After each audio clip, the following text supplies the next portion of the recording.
Good evening, everyone, and welcome to Ideal Optical Soo Greyhounds playoff hockey here on Rogers TV, coming to you live tonight from the GFL Memorial Gardens.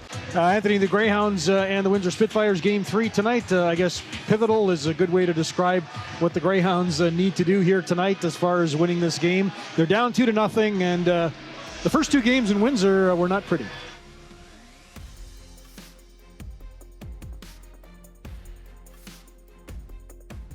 Nesbitt along the boards, trying to control the puck. A good job. Gets it off a leg into the corner as Brody McConnell-Barker takes it, sends it up the boards for Travis Hayes off his stick. Brady Martin picks it up. He's in alone. Martin going in on goal. Shoots, and a great save by Costanzo as Martin gets the first glorious opportunity of the hockey game on a neutral zone turnover. Gaining center, he'll wrist it in around the boards.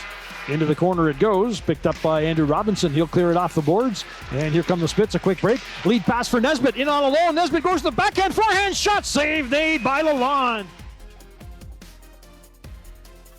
Woodall has the puck to Greentree. Greentree back towards center, looking for some skating room. Gains the Greyhound zone. Greentree trying to get around Carlisle. That was played nicely, knocked him off the puck, but not out. There's a shot from the point, they score! Carson Woodall let it go from the point. And it deflected past the lawn, and the Spitfires, for the third straight game, get the first goal of the game. Yeah, Nord had an opportunity to clear the zone. He had it on his stick. I think he wasn't expecting it, but he didn't get much on it. It went right to the defenseman, and like you said, right after that, it was in the back of the net. Yeah, so we have a look here. You see the Greyhounds with the opportunity to clear the puck. Nord didn't really get much on it. And I don't know if that hit somebody, Anthony, or on the way by, because it looked like Lalonde was ready for it, but it just seemed to change direction, and it went up top in the corner, and the Spitfires take the lead.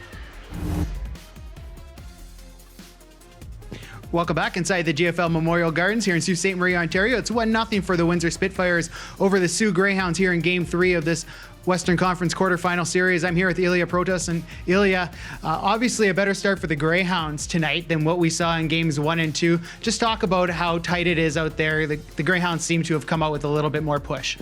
Yeah, I mean it's their home, their rink, and they want to leave everything out there in front of their fans. And we always expect that, and I just think we gotta keep doing what we're doing, and we'll have success.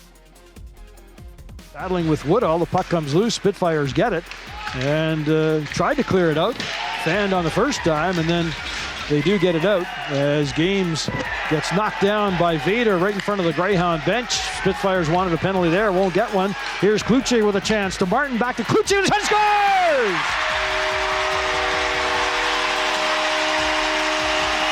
Justin Kluche ties the hockey game, and the Greyhound fans come to life. Spitfire coach Walters just giving it to the official. They didn't like the fact that there was no penalty called as a Spitfire was interfered with right in front of the Greyhound bench.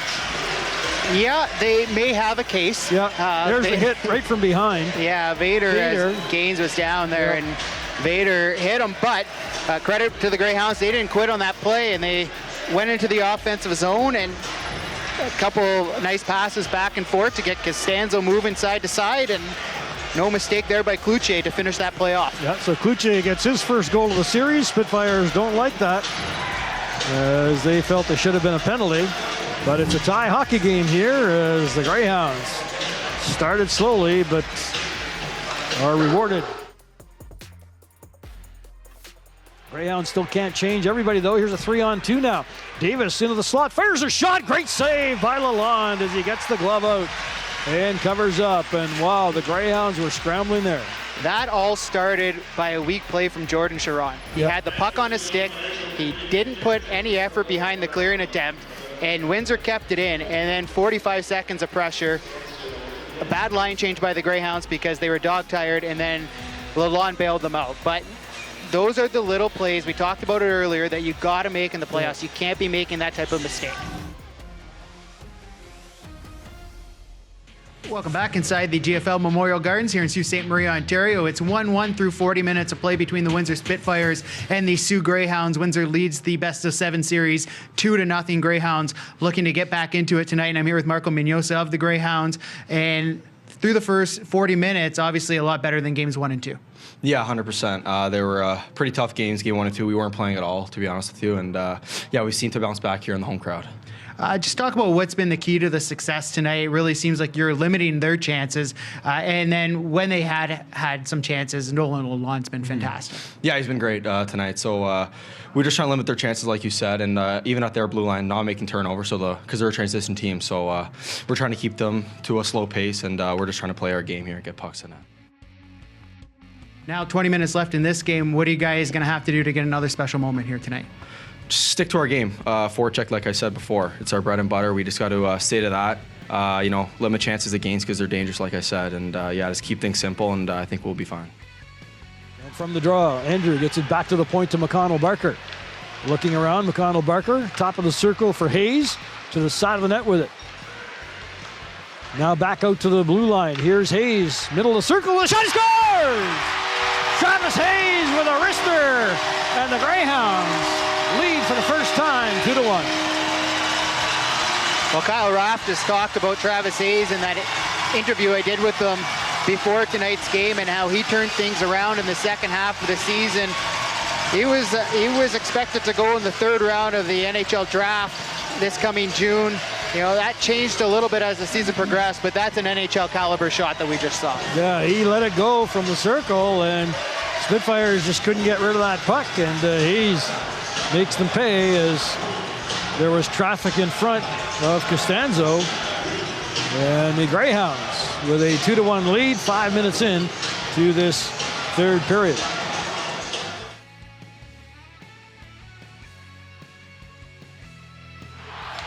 Spitfires desperately trying to get that puck loose with 30 seconds left to go. Mignosa has it. He's pinned up against the boards. Spitfires get it back to the point. Here's Woodall winding up, passing it in front. Protas over to Greentree with a shot. He scores! Greentree with 21 seconds left to go. Slaps it from the face-off circle, and the Windsor Spitfires have tied the game at 2 apiece.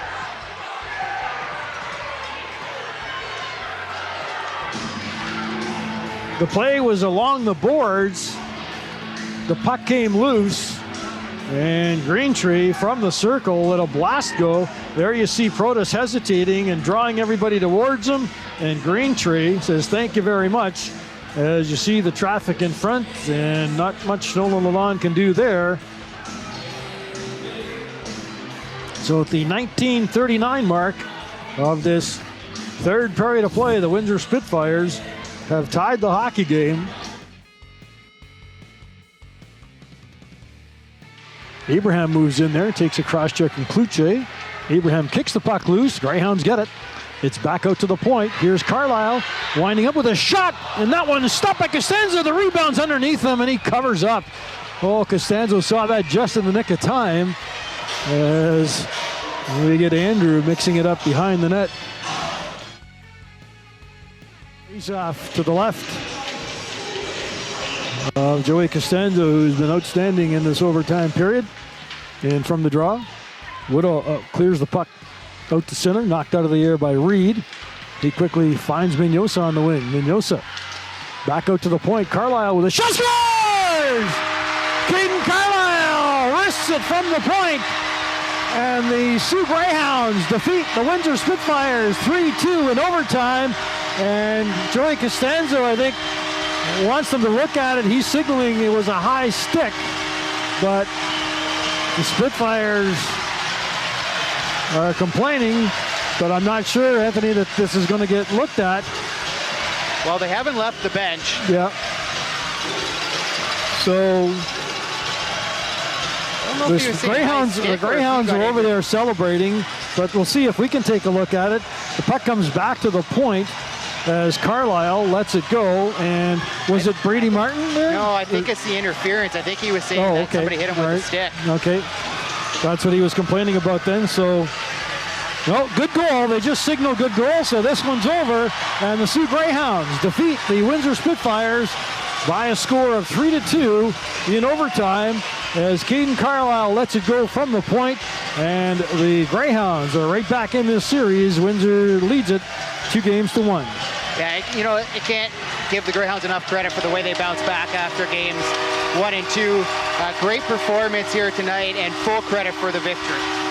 Yeah, the shot from the point, and it got by Costanzo, and the Greyhounds have some life in this series. At Owen Allard leads the victory lap celebration, and then now circles back, noticing his teammates aren't all with him. So Allard all fired up as the fans salute the Greyhounds, who win it by a score of 3-2.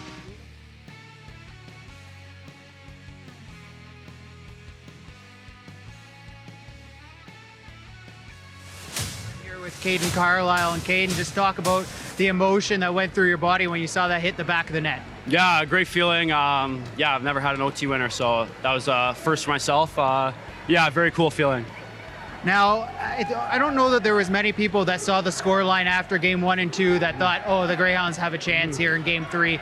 But the message that you guys kept delivering in the media was that we still believe. We believe that we have a chance. Talk about the emotion and the message in the locker room heading into that overtime period after giving up that late goal in the third. Yeah, the late goal in the third obviously took a dent on us emotionally, but yeah, you just take the 20 minutes there to try to recoup, and yeah, we knew we had them. We knew we banged them up.